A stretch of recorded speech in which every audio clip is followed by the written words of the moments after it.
સમાચાર વડોદરાથી વડોદરામાં સોસાયટીમાં આવી ચડ્યો મગર। અશ્વમેઘ એવન્યુ સોસાયટીમાં 6 ફૂટ લાંબો મગર। કારની નીચે મગર દેખાતા લોકોમાં પણ અફરાતફરીનો માહોલ જોવા મળ્યો હતો।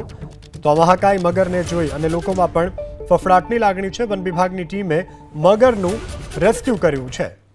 વડોદરાની આ ઘટના કે જ્યાં સોસાયટીમાં મગર આવી ચડ્યો। અશ્વમેઘ એવન્યુ સોસાયટીમાં 6 ફૂટ લાંબો મગર આવી ચડ્યો। કારની નીચે मगर देखाता लोगों में पण फफड़ाट जोवा मळ्यो छे। सुबह मैं वॉक के लिए निकला, मैंने देखा गाड़ी के नीचे मगरमच्छ है 5 फुट का। फिर मैंने फॉरेस्ट टीम को और वाइल्ड लाइफ रेस्क्यू टीम को कॉल किया। उन लोग इमीडिएटली आए, रेस्क्यू किया और उसको लिया है और अभी लेके जा।